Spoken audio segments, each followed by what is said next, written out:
Imagine-se por um momento como Jó, alguém que leva uma vida íntegra, que sempre fez o certo e seguiu o caminho da retidão. De repente, tudo começa a dar errado. Perde o que tem de mais precioso, é afetado em saúde, família, bens materiais. E o que torna essa história ainda mais profunda é que esse sofrimento não veio porque Jó fez algo de errado. Ele não cometeu um grande erro, não virou as costas para Deus. O livro de Jó desafia uma crença antiga e, ao mesmo tempo, moderna, de que coisas ruins acontecem apenas para pessoas ruins, e que as boas sempre prosperam. Mas, o que aprendemos aqui é que Deus permite o sofrimento de Jó sem uma explicação direta, e é exatamente isso que faz desse livro uma joia da sabedoria bíblica. Ele nos ensina, não com respostas fáceis, mas com reflexões profundas sobre quem Deus é e como Ele governa o mundo. A primeira coisa que precisamos entender sobre o livro de Jó é seu contexto. Ele faz parte da literatura sapiencial da Bíblia, que são aqueles livros que trazem uma sabedoria profunda sobre a vida e sobre Deus. Jó é um homem reto, justo e fiel a Deus.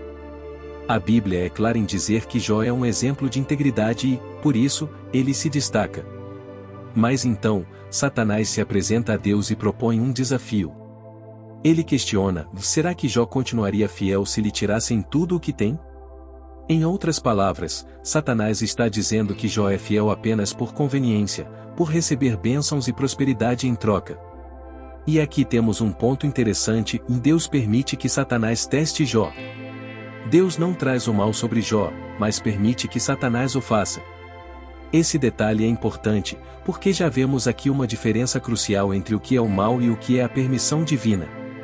O sofrimento de Jó é intenso e atinge todas as áreas da sua vida. Ele perde seus filhos, suas riquezas e sua saúde. Chega ao ponto de sentar-se em cinzas, coberto de feridas, e começar a refletir profundamente sobre o porquê de estar passando por tudo aquilo. E é nesse momento de dor e solidão que seus amigos aparecem.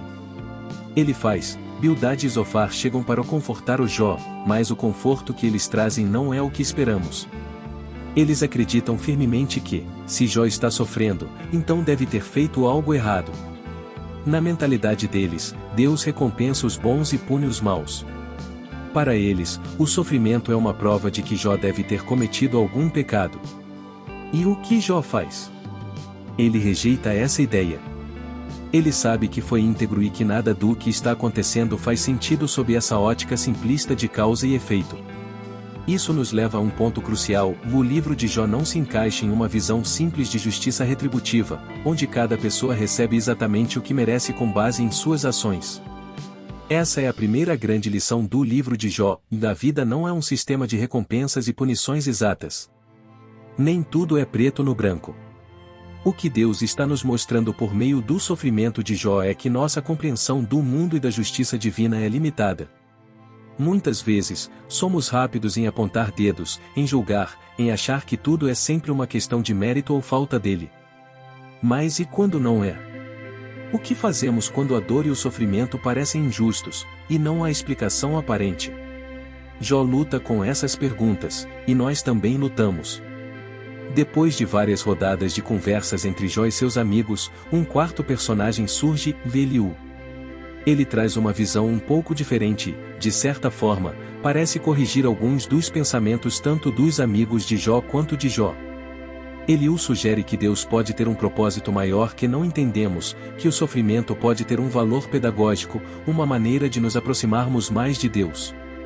E isso nos leva a outro ponto-chave: às vezes, a dor nos ensina coisas que o conforto jamais ensinaria. O sofrimento pode nos tornar mais sensíveis, mais humildes e mais conscientes da nossa dependência de Deus. Mas é aqui que o livro dá uma reviravolta. No meio de toda a angústia e questionamento, Deus finalmente aparece. Ele fala com Jó, mas não da forma que esperamos. Deus não dá a Jó uma resposta simples ou uma explicação lógica para seu sofrimento. Ele não diz: isso aconteceu por causa disso ou daquilo. Em vez disso, Deus começa a fazer perguntas. Ele pergunta a Jó sobre a criação, sobre os céus, os mares, as estrelas. Ele pergunta se Jó estava lá quando tudo foi feito, se ele entende a complexidade do mundo. Deus apresenta uma série de questionamentos que revelam uma verdade profunda: o mundo é vasto, complexo e cheio de mistérios que vão além da nossa compreensão. E aqui reside uma das lições mais profundas do livro: Deus governa o mundo com uma sabedoria que não conseguimos entender totalmente. A criação é muito mais complexa do que nossa capacidade de entender. Deus conhece cada detalhe, cada pequena parte do universo. Ele vê coisas que nós não vemos, entende coisas que nós jamais entenderíamos. E isso é algo poderoso, porque nos leva a um ponto de humildade. Às vezes, queremos respostas diretas, queremos que tudo faça sentido imediato. Mas o que o livro de Jó nos ensina é que nem sempre teremos essas respostas e que, ainda assim, podemos confiar em Deus. Essa confiança em Deus não é uma confiança cega ou infantil. Não é uma confiança que ignora a realidade do sofrimento ou que finge que tudo está bem.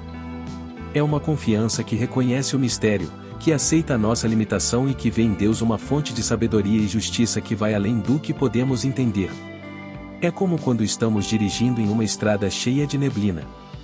Nós não vemos tudo o que está à frente, mas confiamos que o caminho existe e que, se continuarmos, eventualmente a neblina se dissipa. O final do livro de Jó nos mostra algo incrível.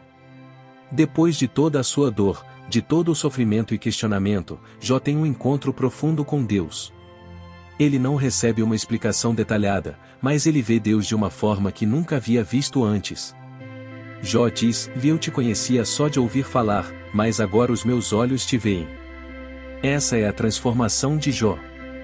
Ele passa a entender que o conhecimento de Deus não é apenas teórico, é uma experiência profunda. Ele vê que Deus está presente, mesmo quando as coisas não fazem sentido.